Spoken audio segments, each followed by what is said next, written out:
Welcome to another video here on the Critical Focus channel. Before we get started, I would like to thank all my wonderful members that support my work. Every penny goes straight into new minis, new paint, equipment and whatnot. Your support means a lot. If you are not yet a member, what you can expect from a future membership is access to the member Discord, early access to videos, member deck review, and just generally a greater influence on the content I put out. I will surely add more features to the member side of things as I progress as well. Furthermore, I would also like to mention that if you are looking to buy Warhammer merch, you can now support the channel via clicking the link provided in the description of the video to help the channel with a small but valuable kickback without any extra cost for you by making any of your purchases via the link. Lastly, don't forget to like the video. A small click for you that still means a lot for me and the elusive YouTube algorithm to get the video into a more favorable position amongst the very steep competition out there on the YouTubes. And do feel free to comment as well. I'm always interested in hearing what you have to say. Any engagement is welcome really, and I always strive to answer any comment I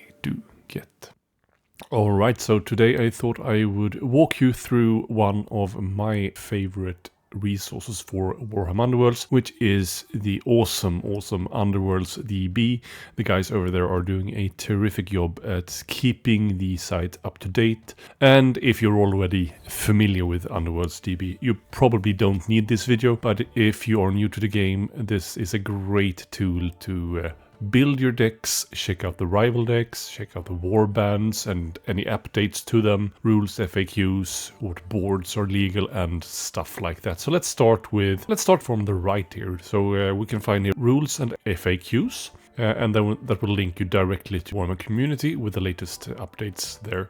So that's awesome. And if we click the Warbands tabs, we have all the factions and all Grand Alliances basically in the game. And if we just click one of these Warbands, I'm going to click one that has gotten errated. So let's take, for example, the Null Spirit back here. You will see the latest errata here, which changes the inspire mechanic and stuff like that for them. And then we have the fighter cards, which you can download in a high resolution format.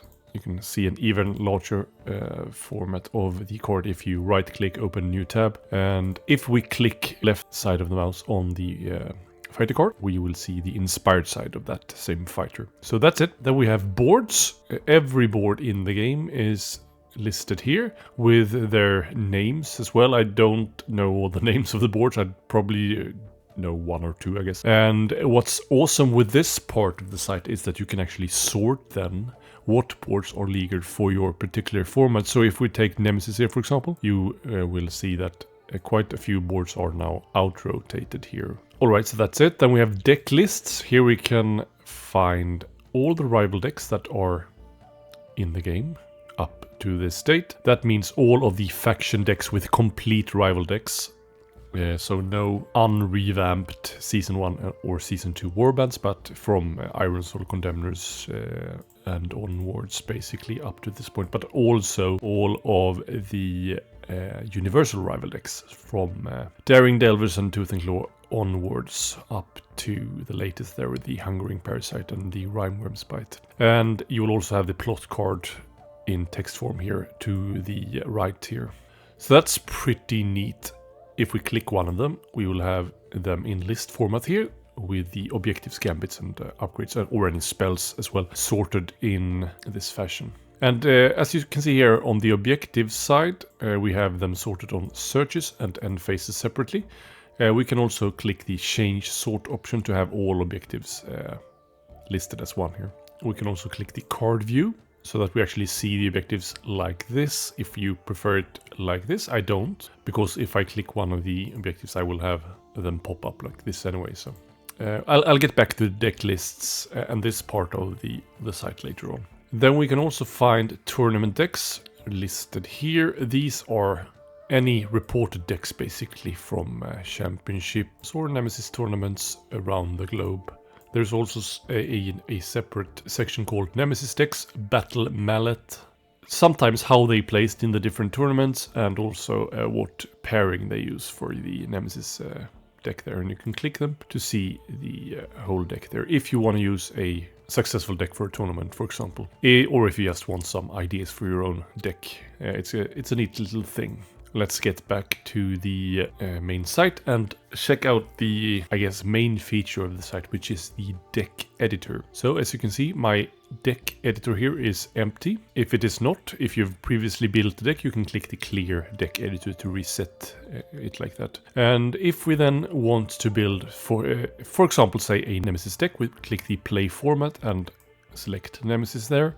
Then we select our warband. I am going to take Serene's Racers, and then I click refresh data. So basically here is everything you can take for Nemesis, but this includes all of the universal rival decks, and obviously you can't select from more than one. And if you have selected from more than one, this part will say not valid for your selected format, basically. And right now we don't have enough cards, so we are not valid. But let's check back later to see if we can get that sorted out. So what I like to do is to start with objectives. So I filter based on objectives there, and also then subsequently filter based on search objectives. And I'm going to start with also filtering only faction searches here. I'm not going to do a whole deck building video here. I'm just going to like select a couple of cards. So I like these ones, let's say. So I have now 4 search objectives, and I go to my end phases. Do I have any third end phases? No, I do not. And let's check end phases. I take these 3 from there. And then I do the same with my gambits, take the ones I like, these 4 here, and the same with any spells and upgrades. Let's take a couple of these guys as well. So the next step is to unselect the warband symbol here, and then I'm going to go back to the objective selection there, and I'm now going to click the universal symbol there, and I'm also gonna filter then on the pairing I want, because now everything from all of the universal rival decks is available to me here, and I obviously have to decide, in Nemesis at least, for one of them. So let's take the Force of Frost here, and then I'm gonna start with the searches again and select so that I have then 6 searches there, and then I'm gonna do the same with the end phases and whatnot. Pretty simple, really. And then we fill out here. I'm gonna take spells predominantly, let's say. So yeah, I now have 10 gambits. I can have more, obviously, but then I also have to have more upgrades. So I'm gonna settle for that. And let's take some upgrades here as well. So we now have 12 objectives, of which 6 are searches. You don't need 6 searches, but you can have no more than 6 searches, at least. And 10 gambits and 10 upgrades. That looks good. So what I can now do is to save this one here. I'm going to select an empty slot here and call this one Serene Test.